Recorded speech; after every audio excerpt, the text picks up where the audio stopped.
Hi folks, I was asking a YouTuber that I respect, why aren't you making videos these days? And one of the things he responded was, people don't want to be told that there's nothing at the end of the road. Something to that effect. So this got me thinking, I don't believe in any kind of afterlife. And yet, the kind of consciousness that I have about that predicament is vastly different than the kind of consciousness I had back in my atheist phase many years ago, where it was a real bummer that death was going to bring oblivion. But that has been completely transformed for me in a way that is very hard to explain. But I'm going to take a stab at it. And you'll probably find that I've talked about this sort of thing before, but let's really zero in on the idea of why having no afterlife doesn't suck. See,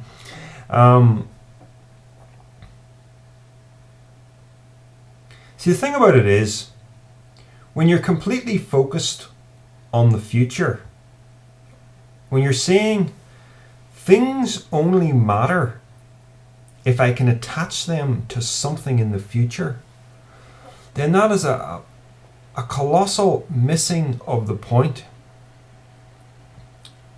It's kind of like saying, what I had for breakfast this morning only matters if I can remember for all time what I had for breakfast this morning. You see, that's kind of absurd, isn't it? It's clear that what I had for breakfast this morning only matters for the time in which it matters, which is this morning. So we need to focus on that and extend that outwards. So we have this view of our identity as bound up with a particular personality and a particular set of memories. If you take personality and memory away, you essentially take yourself away. Whatever it is we mean by the self, that's gone. So we have this idea that we exist as an entity, but we don't really. Your memories and your personality are all bound up with the actual physical stuff of your brain. If you damage your brain, you damage your personality. If you take alcohol or coffee or whatever, you change your personality, temporarily anyway. You could get a knock on the head and you could lose your memories. So it appears that without the physical level of existence, we don't have an identity. And that's a very important insight. See, in the past, before we knew anything about neuroscience and about the brain, we had this very natural notion that there was a pilot in here. That the mind was essentially a spiritual thing, shall we say, a metaphysical thing that was actually piloting the body, like a little man sitting in here piloting the body, and that all your thoughts and memories were a part of this entity that was piloting. So it stood to reason that when you died, that was just kind of like the dissolution of all the stuff about you that wasn't the real you. But the real you, your personality, your memories, it would disentangle itself and go off to the afterlife experience, whatever that might be in whatever culture you lived in. That view is no longer rationally defensible at all because we know about the brain. You can't have an experience of there being a self without the brain. So there isn't really a self in any tangible metaphysical sense, if I can use those two words together, tangible and metaphysical. We have to model the self in a completely different way. So I don't exist as a kind of discrete entity. It's far better to say that I exist as a continuity of experience. So think about this continuity. I could say, you see, that there's a 5-year-old version of me that is 99% dead. And what I mean is, my personality now isn't the same as the 5-year-old version of me, and I can only remember a tiny proportion of the memories that I would have been able to remember as a 5-year-old. And yet if we understand time a little bit more, there is a Darryl Sloan in 1977, when I was 5 years old, experiencing the present, experiencing a sense of self that is vastly different from the one that I have right now, has access to a range of memories that I don't have access to, but he's there in 1979. And he's impermanent. There's a 15-year-old version of me that I have a few more memories of, but that is equally impermanent because the vast portion of that person is gone. So what is so permanent about this Darryl Sloan sitting here on the 15th of February 2015? If we do a little bit of informed speculation here, there's a Darryl Sloan that's going to exist in 2040, if I'm lucky. Well, let's say 2030 anyway, right? There's a Darryl Sloan that's going to exist in 2030, assuming I don't have a road traffic accident or I get cancer, right? He's only going to have partial memories of the Darryl Sloan that exists on the 15th of February 2015. And then if that future Darryl could ask himself, what was I doing specifically on the 15th of February 2015? He might go, I don't know what I was doing, I can't remember. What movie did I watch on that day? What YouTube video did I make? Did I make a YouTube video on that day? What did I have for breakfast? All these things are gone. So the thing that we have to appreciate about time is this: things only matter for the time in which they matter. Nothing is meant to be permanently recorded. And if you really consider the absurdity of that, see, this is the thing, we want to live forever. We have this sort of thing, oh no, I don't want to die, I want to live forever. But if we really thought about what it would be like to take our present personality and to extend it for an infinite duration, it would be insane. Imagine, for instance, picture your memories being accumulated on a reel of film, right? So after a year, the reel of film is maybe that big. After 2 years, the reel of film is that big. After 3 years, it's that big. 4, 5, 6, right? You have this reel of film that is your identity. At least it's the memories associated with your identity. And it's going to grow and grow and grow and grow. And what size is it going to be in your millionth year of existence? What is the purpose of having so many memories? And when you've got so many, your earthly life is going to be this tiny, tiny little part of it. Is it even worth capturing?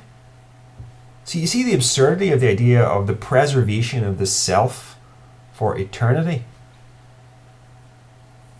And in a million years, if you could still be alive, whether here or elsewhere, you're not going to be the same person. So there is no self. You know what I mean? If you believe that the soul exists in here, but the soul is somehow distinct from the personality and the memories that make up personhood, then you're really defining the soul as something so abstract as to be meaningless as a kind of definition of the self. Because if the soul doesn't take with it anything from this, it might as well be a different soul, if you know what I mean. So the words from our past are no longer meaningful as a way of modeling the mind. So the way I think of the self is that you are just consciousness in the abstract. You are not consciousness as an entity, consciousness as a particular set of memories and a particular personality. Another way of saying it is that the universe is conscious as Darryl Sloan. But I am the universe. I am the universe being conscious as this. I am also the universe being conscious as you. The true I is just the whole. It's just the abstract. It's just the idea of consciousness. If there's anything going on in here, it's nothing more than a sort of focusing plate for consciousness. Because the thing that you mistakenly call you is just a kind of brief continuity of experience that is absolutely impermanent and transitory, not designed to have any sort of permanence. And in fact, we're all completely comfortable with the impermanence of life experience.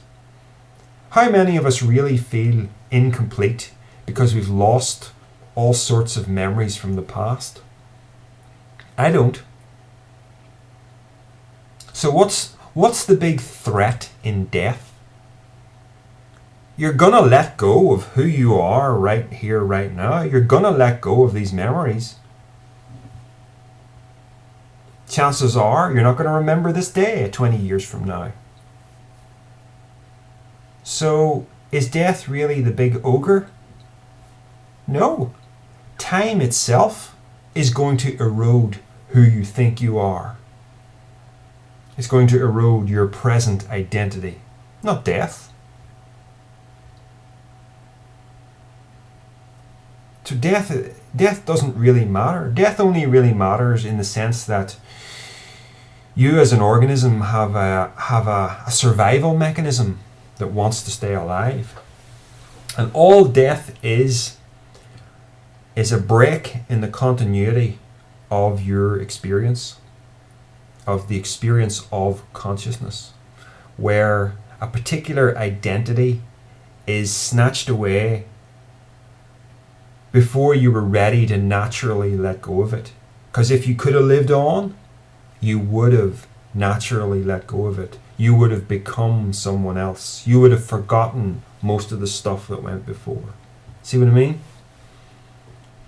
Death or time destroys your identity. Because there is no you as an entity. There is just you as a continuity of experience spread over a range of space and time. And what you have right here at this moment of time is just consciousness focused to a particular point in space and time. That's all it is. So when I'm saying there's no you, I'm not saying consciousness is an illusion. It is most certainly real. It is the most real thing of all. But it's not a pilot riding a vehicle. That's the idea that has to go. And when it does, there's great freedom.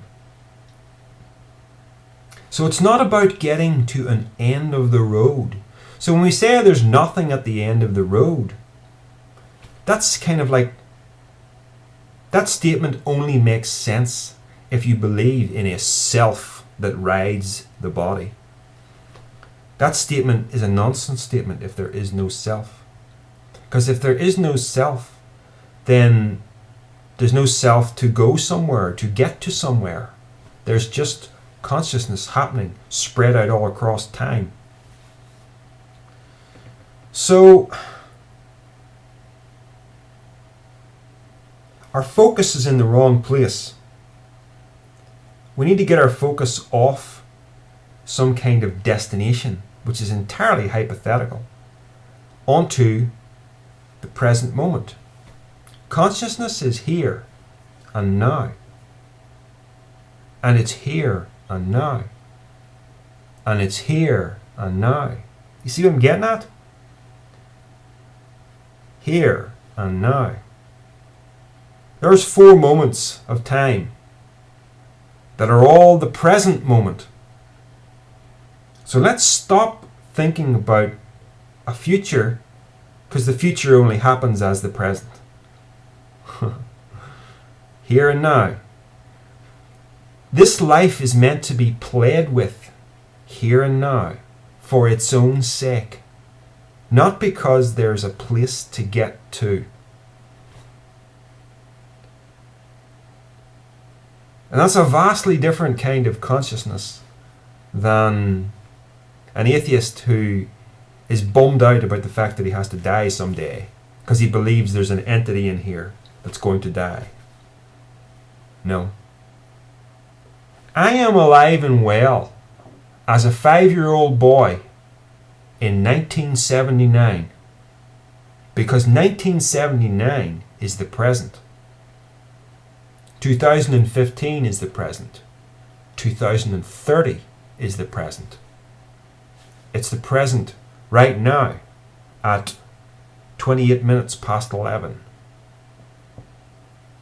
It's the present right now at 28 minutes and 10 seconds. The present is spread out all across space and time.